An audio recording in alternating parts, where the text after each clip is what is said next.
नमस्कार, आप देख रहे हैं हेडलाइंस न्यूज। दिन भर की ताज़ा खबरों के लिए अभी सब्सक्राइब करें, साथ में बेल आइकन भी प्रेस कर लें। खबरों में आगे बढ़ने से पहले वीडियो को लाइक जरूर करें और अपने दोस्तों के साथ ज़्यादा से ज़्यादा शेयर करें। और आप किस राज्य शहर से न्यूज को देख रहे हैं कमेंट में जरूर लिखें। बता दें, मध्य प्रदेश में सीएम शिवराज सिंह चौहान ने रविवार को मुख्यमंत्री लाडली बहना योजना की शुरुआत की। भोपाल के ऐतिहासिक जम्बूरी मैदान में सीएम ने रिमोट के जरिए योजना लॉन्च की है। इस योजना के तहत 1000 रुपये प्रतिमाह महिलाओं को दिए जाएंगे। मुख्यमंत्री ने अपने हाथ से योजना का पहला फॉर्म भोपाल की रसूली बेलदारी के कविता मास्तेरिया से भरा है। आम आदमी पार्टी के राष्ट्रीय संयोजक और दिल्ली के मुख्यमंत्री अरविंद केजरीवाल रविवार को छत्तीसगढ़ की राजधानी रायपुर पहुंचे। यहां उन्होंने एक जनसभा को संबोधित किया। कांग्रेस पर जोरदार हमला बोला।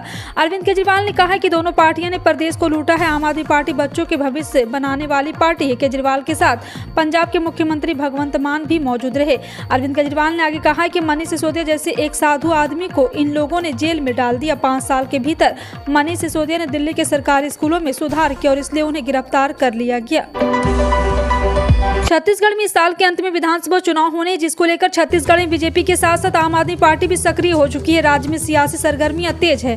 कांग्रेस को बीजेपी से मिल रही चुनौतियों के बीच राज्य के स्वास्थ्य मंत्री टीएस सिंहदेव का बयान भी सोचने पर मजबूर कर सकता है। दरअसल स्वास्थ्य मंत्री टीएस सिंहदेव का छत्तीसगढ़ के सीएम भूपेश बघेल के साथ बीच बीच में होने वाले वैचारिक मतभेद की बात किसी से छुपी नहीं है। इस बीच आपको बता दें कि यहाँ पर भी स्वास्थ्य मंत्री टीएस सिंहदेव बड़ा बयान सामने आया। बिलासपुर में मीडिया कर्मी द्वारा उनसे सवाल के नवम्बर में होने वाले विधानसभा चुनाव में उनकी भूमिका के बारे में पूछे जाने पर कांग्रेस के वरिष्ठ नेता और छत्तीसगढ़ के मुख्यमंत्री टीएस सिंहदेव ने कहा है कि आगामी विधानसभा चुनाव में उनकी भूमिका एक मतदाता की होगी। हिजाब पहनने वाले छात्रों को 9 मार्च से शुरू होने वाली दूसरी प्री यूनिवर्सिटी कोर्स यानी कि पीयूसी की परीक्षा में बैठने की अनुमति नहीं दी जाएगी। कर्नाटक के शिक्षा मंत्री बीसी नागेश ने यह रविवार को यह बात कही है। उन्होंने कहा है कि पिछले साल की तरह छात्रों को ड्रेस पहननी है और परीक्षा देनी है। हिजाब पहनने वाले छात्रों को नियमों का पालन करना होगा। शिक्षा संस्थान और सरकार निर्धारित नियमों के अनुसार काम कर रहे हैं। मंत्री ने यह भी कहा कि हिजाब प्रतिबंध के बाद परीक्षा में बैठने वाले मुस्लिम छात्रों की संख्या में सुधार हुआ है। प्राइवेट सेक्टर में नौकरी करने वाले करोड़ों लोगों को जल्द ही एक बड़ा झटका लगने वाला है। पीएफ पर मिलने वाले ब्याज की दरों को लेकर इसी महीने एक और खबर इसी महीने इस फैसले का और एक आशंका है कि पीएफ पर ब्याज को चालू वित्त वर्ष के लिए और कम किया जा सकता है। यह खबर इस कारण निराशाजनक है क्योंकि अभी पहले से ही पीएफ पर 43 साल में सबसे कम ब्याज मिल रहा है। बता दें, दिल्ली की एक अदालत ने पुलिस हेल्पलाइन 100 पर फोन करके प्रधानमंत्री नरेंद्र मोदी को जान से मारने की धमकी देने के आरोपी व्यक्ति को बरी कर दिया है। कोर्ट ने कहा है कि अभियोजन पक्ष किसी भी धमकी को संबोधित करने के लिए कोई सबूत दिखाने में बुरी तरह नाकाम रहा है। आनंद पर्वत पुलिस ने जनवरी 2019 से प्रधानमंत्री के खिलाफ हेल्पलाइन पर कॉल करने और अपमानजनक भाषा और जान से मारने की धमकी देने के आरोप में मोहम्मद मुख्तार अली के खिलाफ आईपीसी धारा 506 के तहत आरोप पत्र दायर किया था। दिल्ली सरकार का बजट 21 मार्च को पेश होगा। पहली बार दिल्ली सरकार मनीष सिसोदिया की गैर मौजूदगी में बजट पेश करेगी। बजट इस बार कैलाश गहलोत पेश करेंगे। सरकार ने 17 मार्च से बजट सत्र बुलाया है। बता दें कि गिरफ्तारी से पहले मनीष सिसोदिया ने भी दिल्ली के बजट की तैयारी के लिए सीबीआई से समय मांगा था। केंद्रीय जांच एजेंसी उन्हें काफी पहले ही गिरफ्तार करना चाहती थी, लेकिन सिसोदिया ने एजेंसी से अनुरोध किया था कि उन्हें बजट की तैयारी के लिए समय चाहिए, इसलिए वो पूछताछ में शामिल नहीं हो पाएंगे। उनके अनुरोध के बाद सीबीआई ने सिसोदिया को बाद में पेश होने की मोहलत दे दी थी। भारत की स्टार टेनिस खिलाड़ी सानिया मिर्जा ने टेनिस से संन्यास ले लिया है। उन्होंने नम आंखों के साथ अपने करियर का समापन हैदराबाद में किया। सानिया के लिए यह बेहद इमोशनल पल रहा है। उन्होंने इसी स्थान से अपने टेनिस करियर की शुरुआत की थी और इस अंत भी यही किया है। सानिया ने हैदराबाद के लाल बहादुर टेनिस स्टेडियम में अपने करियर का अंतिम मुकाबला खेला। इस स्टेडियम में उन्होंने करीब 2 दशक पहले ऐतिहासिक WTA सिंगल में खिताब जीतकर बड़े मंच पर अपने आगमन के संकेत भी दिए थे।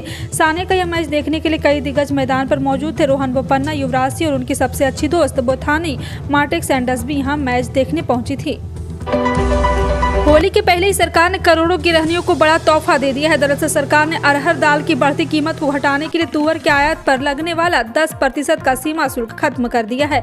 सरकार ने यह कदम अरहर दाल की बढ़ती कीमतों पर रोक लगाने के लिए उठाया है। केंद्रीय अप्रत्यक्ष कर एवं सीमा शुल्क बोर्ड ने 3 मार्च की एक अधिसूचना में कहा है कि तुअर यानी कि साबुत दाल पर अब कोई सीमा शुल्क नहीं लगेगी। यह आदेश 4 मार्च से प्रभावी हो गया है। National highway authority of India की परियोजना क्रियान्वयन इकाई एक्सप्रेसवे और नेशनल हाईवे पर टोल टैक्स बढ़ाने की तैयारी करें। इसके तहत 1 अप्रैल से NHAI टोल दरों में 5 से 10% तक की वृद्धि हो सकती है। वर्तमान में एक्सप्रेसवे पर 2.19 रुपये प्रति किलोमीटर के हिसाब से टोल टैक्स वसूल किया जा रहा है। इसमें अब 10% की वृद्धि की जाएगी। 25 मार्च तक सभी PIU से संशोधित टोल दरों का प्रस्ताव भेज दिया जाएगा। देश में ज्यादातर हिस्सों में पारा चढ़ता जा रहा है। तापमान में लगातार बढ़ोतरी हो रही है। उत्तर भारत के कई राज्यों में मार्च के महीने में ही गर्मी का सितम देखने लगा है। पिछले 24 घंटे की गुजरात, महाराष्ट्र, मध्य प्रदेश में अधिकतम तापमान 35 से 38 डिग्री सेल्सियस के बीच दर्ज किया गया, जबकि छत्तीसगढ़, ओडिशा में 39 से 40 डिग्री सेल्सियस के बीच तापमान रहा।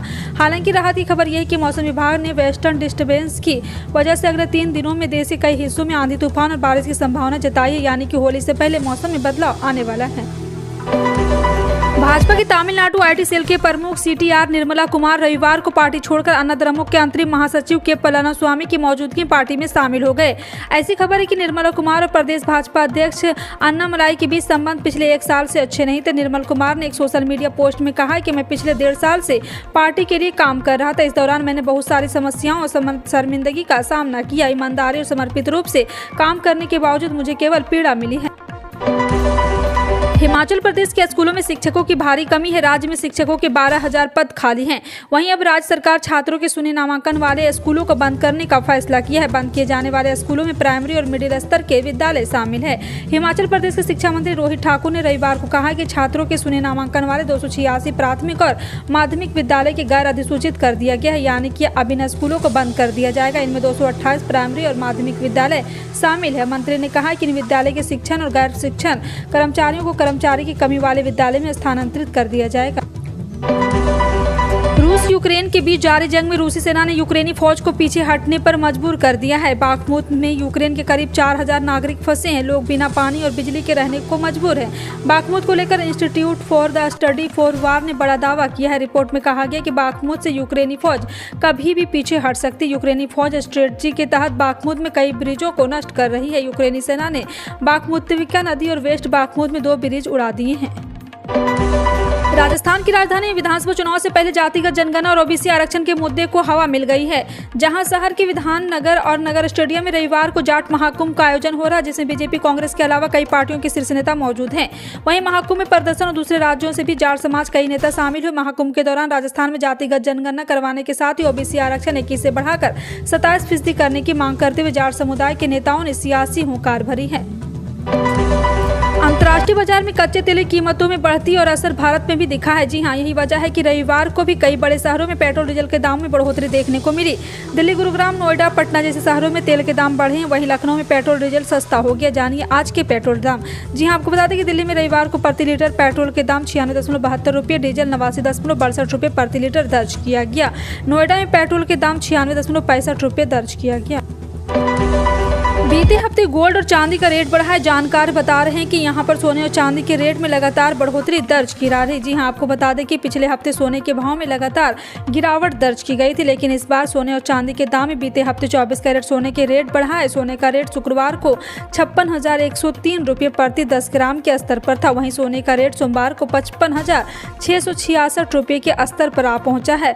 और आपको बता दें कि सोने अपने ऑल टाइम हाई से 2,779 रुपये प्रति 10 ग्राम सस्ता बिक रहा है। इससे पहले सोने ने अपना ऑल टाइम हाई 2 फरवरी 2023 में बनाया था।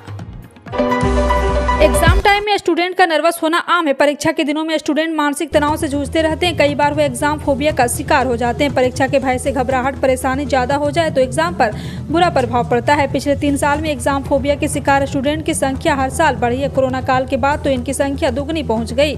JHH के मानवरोग विभाग के वरिष्ठ मानवरोग विशेषज्ञ डॉक्टर कमलेश उदैनिया के माने तो डिप्रेशन का शिकार कॉलेज गोइंग स्टूडेंट अधिक होते हैं। कोरोना काल को छोड़ दिया जाए तो स्कूल गोइंग स्टूडेंट डिप्रेशन का शिकार कम होते हैं। वरिष्ठ मानसिक रोग विशेषज्ञ डॉक्टर कमलेश उदैनिया ने कहा कि स्टूडेंट परीक्षा में अच्छे नंबर लाने के दबाव में रहते हैं। ज्यादातर पेरेंट्स भी यही चाहते हैं। इस कारण स्टूडेंट तनाव में आ जाते हैं। उत्तराखंड सरकार सरकार की ओर से 4 धाम यात्रा के लिए आने वाले श्रद्धालुओं को एक बड़ी राहत देने वाला काम किया गया। एक रिपोर्ट में कहा गया कि वो पहली बार उत्तराखंड सरकार ने 4 धाम तीर्थयात्रियों को परेशानी मुक्त यात्रा देने के लिए गूगल मैप और मैपल्स ऐप के साथ करार दिया है। जानकारी के मुताबिक इस सुविधा से लोगों को अपने मार्गों के बारे में जानकारी मिलेगी। सेवा प्रदाता कंपनी की ओर से बंद और डायवर्जन मांगों के बारे में जानकारी दी जाएगी। बताया गया है कि यात्रा के पीक समय के दौरान दुर्घटनाएं, भूस्खलन, मलबे और खराब मौसम के कारण अक्सर सड़कें बंद हो जाती है। इस कारण रास्ते बदल जाते हैं। उत्तर प्रदेश की इलाहाबाद हाई कोर्ट की लखनऊ खंडपीठ ने केंद्र सरकार से देश में गौ हत्या पर प्रतिबंध लगाने के लिए उचित कानून बनाने की मांग की है। खंडपीठ ने कहा कि गायों को राष्ट्रीय संरक्षित पशु घोषित किया जाना चाहिए। बताया गया है कि खंडपीठ ने यह अपील बाराबंकी के एक मामले की सुनवाई के दौरान कही है। इस पर डिप्टी सीएम केशव प्रसाद मौर्य की प्रतिक्रिया आई है। जानकारी के मुताबिक गोकशी के एक आरोपी की जमानत याचिका पर सुनवाई करते हुए न्यायमूर्ति शमीम अहमद ने हिंदू धर्म के गायों के महत्व पर जोर दिया। उन्होंने कहा कि पुराणों के अनुसार जो कोई भी गायों को मारता है या दूसरों को मारने की अनुमति देता है, इसे अपराध को नरक में सड़ने योग्य माना जाता है। मुंबई इंडियंस और गुजरात जॉयंट्स के बीच शनिवार को हुए इनग्रॉल मैच के दौरान मुंबई इंडियंस ने रिकॉर्ड रनों से जीत हासिल की। एमआई ने पहला ही मुकाबला 143 रनों से जीत लिया। टीम की ओर से बनाया गया 207 रनों के स्कोर वुमेन टी20 लीग क्रिकेट के इतिहास में दूसरा सबसे बड़ा स्कोर था। हालांकि रिकॉर्ड की झड़ी के साथ कप्तान ने क्रिकेट में एक नई शुरुआत की है। डीवाई पाटिल स्टेडियम में महिला प्रीमियर लीग के पहले मैच में कप्तान हरमन ने वाइट के लिए रिव्यू लिया। ये नजारा गुजरात जॉयंट्स की पारी के 13वें ओवर में देखने को मिला। आपका इन सभी खबरों पर क्या कहना है कमेंट सेक्शन में टाइप करके जरूर बताएं। इसी तरह की पल पल की अपडेट जानने के लिए जुड़े रहें आप अपने हेडलाइंस न्यूज के साथ। मिलते हैं अगली बड़ी खबर में, तब तक के लिए जय हिंद।